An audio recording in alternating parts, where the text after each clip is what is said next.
but this is an old school system that we have seen before. This is a 12-inch mini arcade machine, but this is the latest edition, or that's what it's saying. They improved it, and that is what we're going to check out today. The way how they packed it up is absolutely great. Then we're going to get ourselves the 12-volt adapter. I noticed by using it for, let's say, an hour or so, it's getting really hot. Also, we're going to get a controller, and yep, we can play together with your friend. Then we're going to get the packaging, and the way they basically like put everything together in the box is absolutely amazing. A lot of plastic fantastic, a lot of, let's say, screen protectors, stuff like that. So I must give them extra kudos for that. Okay, so when we've moved out of the plastic, and I'm curious what are we going to get with this device. The first thing I'm noticing is there's still a screen protector on it, but it still gets some bubbles underneath it. A little bit of a bummer. So I'm noticing that when booting up, we're still going to get the NGA 9000 boot up display. But also after we're going to see the loading screen, I do notice some differences, but we're going to talk about that later. It also comes with the toilet paper manual like always, and yep, it comes also in English language, so that's pretty damn awesome. It will explain you how the device works, but most of the time there's not a lot of information about it. You just need to figure it out yourself. Alright, so the button layout, it's a quite basic button layout, 6 buttons, but that's the thing that we're only going to need. So at the left we're going to get the joystick itself. The joystick is your typical Chinese wiggle stick, and there is not like a very good octogate beneath it. But the thing I've noticed that we can do some moves in some fighting games, so that is absolutely amazing. So the joystick is responsive, and I'm guessing this is more like these weird knockoff Sanwa clones. The button layout, let's take a close look at that. But okay, so what you're going to get is the 6 button layout with the long travel Chinese buttons, and the touch itself, it's not really bad. I must say I've played a lot with it before making this video, but it would be great to have like Sanwa clones at least. Then we're going to get ourselves the coin start and plastic. The reset button. But there are some things that we need to know. First of all, like the coin start and reset are all fun, work fine, but the first option you only have is when pressing the coin start in the MAME, you can pause the game. That's the only thing. But when you're pressing the reset button, there is no quick load or quick save menu. Nope, when you press it, it just instantly go back to the freaking main menu. So how about the case design? I personally really love the case design itself. So first of all, the angle of the display is absolutely amazing. Then we're going to get ourselves the way how this thing just looks. It's full made of plastic, so you do have a plastic fantastic feel to it. So later on we will do a teardown and some of the plastics can be removed, but I can tell you if you're going to remove it, you're going to be destroying it, because the way how they made this, yeah, it's all like clicking, and some, let's say, piece of plastic will break off in the end, because it's not like really flimsy plastic, but it's not made to basically do a teardown with it. But later on we're going to take a close look at it. So at the bottom bar we're going to get 4 like tiny rubbery feet for giving it some grip. At the back we're going to get the input for power supply, the SD card, the on and off switch, and we do have an HDMI. So the device itself does have the option for adding an additional television. Then we're having like a 12-inch emulator game station sticker out the back with the call the NJ3000. So that's basically the original name of the product.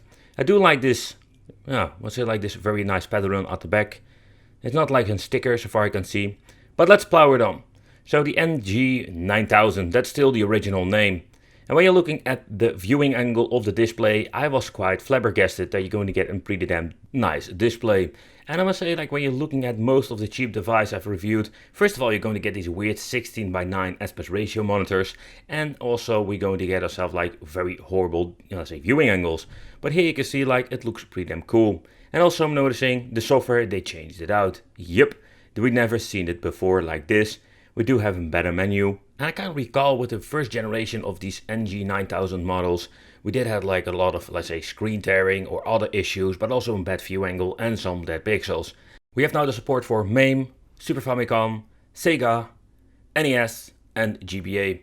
And when pressing into the menu, or you just press start to get into the menu, you're going to get this basic list like the previous model. We do have like 2 screenshots basically giving you an idea what it is for a game. So they did not change out the second menu, it's still like messed up with names are too long for the box.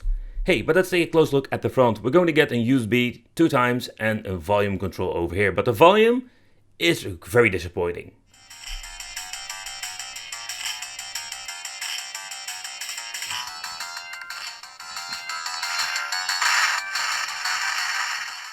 So sadly, the volume control is all fine and working good, but when you're looking at the audio quality, it's pretty damn bad. The controller itself, it's okay quality. It's not the best control I've ever seen, but it's better like the chemical ones you get with Super Console X. Okay, so when you plug it in, it just works instantly. Like it didn't have any issues whatsoever. It can navigate the menu, so that's pretty damn cool. So let's boot up a game and we'll show you that it works just fine. So we can press the select button. Here you can see like the Play 2 works. And I can still recall with the first edition I've reviewed back in the day with this machine, it had like a lot of issues. I couldn't get like the second play to work. It was like a lot of messy when it comes to the software. So this time they managed to fix it. So that's one of those improvements. The HDMI also works very well. So basically what you can do with this is like plug in a monitor and you just have yourself like a game machine. And yeah, the downside is the display doesn't work anymore, so you need to look always at the freaking display. Okay, so basically that works just fine, including the VGA. So let's pull it out. And here you can see it goes back to the arcade machine. So that functionality works very well. Okay, so let's try a couple of main games and see how good the performance is. I'm noticing a small delay in the freaking joystick. Can be a combination of the game. Wow, that is quite annoying. Let's see where the buttons are. Alright. Man, that plays quite weird. And I think it's more like a combination of... You can just hear the click come very late with this freaking joystick. That's a major problem. I don't have the issue with the buttons itself, so it's actually like an input of the freaking joystick that is a problem. Alright, so let's try a different game. Oh, this game responds way better than the other one. I think it's also like a combination of the joystick and the game itself. But so far I can see like the games mostly run just fine when it comes to MAME or UG or whatsoever.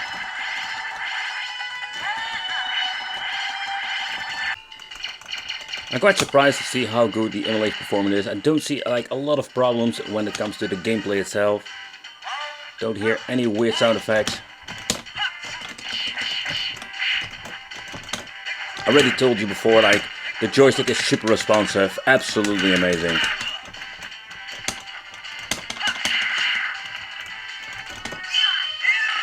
Even the freaking super comes out instantly.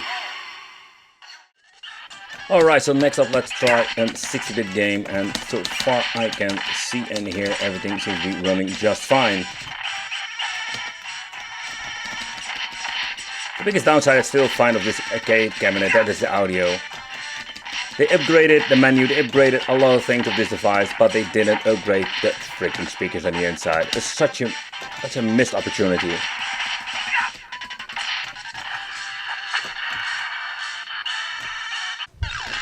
Alright, so next up let's try the 16-bit Genesis, and I've already noticed the audio is completely messed up.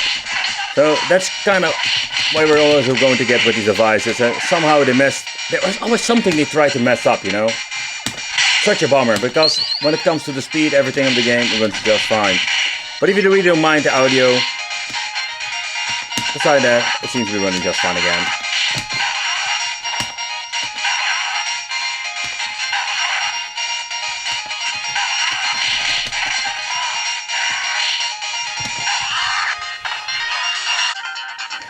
Oh, that audio sounds so weird.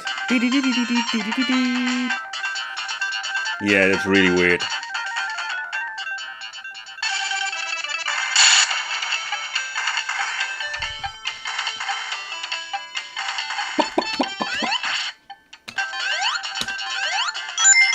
Oh, even the ring sound is messed up.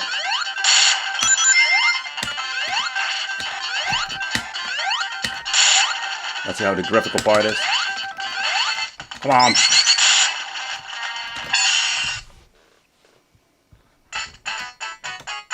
Yeah. So when it comes to the emulation, also for the 3D part, it works just fine. Okay, so next up let's play a little bit of 8-bit or Famicom. That seems to be working all fine. I don't notice a lot of screen tearing or not at all, so that's great. So here you can see like they messed up the 16-bit Genesis, but they seem to be like having the 8-bit nailed.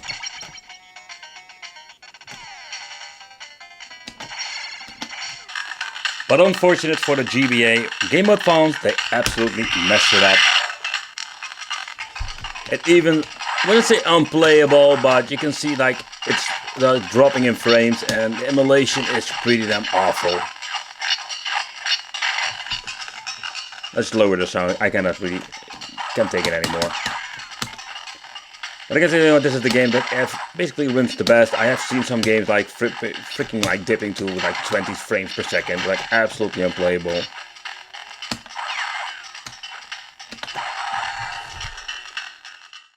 So with the original review I didn't do in Teardown, I must say that I did regret it up to today. So I'm more like, a lot of people were asking me more like, hey, can you do a Teardown? And I was more like, okay, I got this new model, so let's do a Teardown. But I can tell you, when I'm doing Teardowns of these devices, especially when they are fully made of plastic, most of them like click together. So I'm hoping I can do a Teardown and basically like keep this thing like in working condition.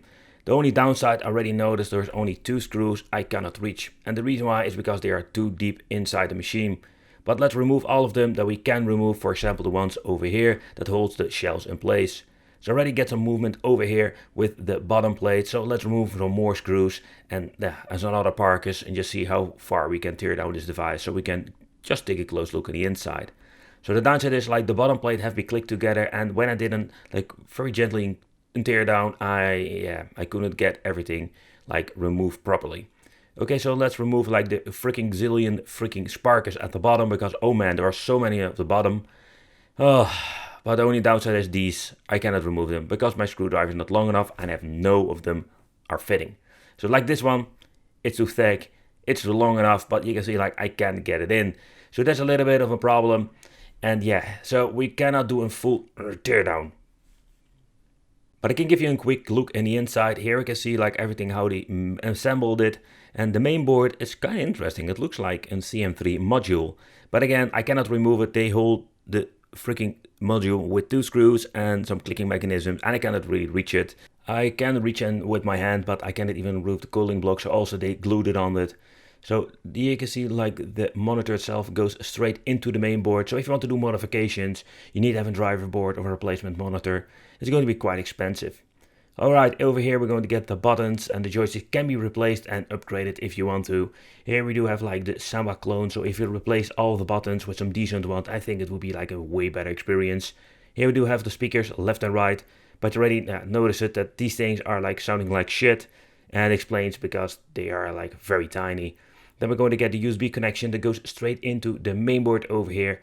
And the same goes for the cable 3. It's a quite interesting way how they assembled everything, but this is basically what we're going to get on the inside. But okay guys, that rounds up this video. Let me know in the comments what you think of this. Yeah, I just want to put my pros and cons in this. I personally really love the casings, like just how it looks. And yeah, the display itself is pretty damn cool. The display is in my opinion better than the first model, or having a brain fart, that's also possible. But besides that, yeah, there are some pros and cons, especially when I look in the emulation. Just a bummer that they messed up the GBA.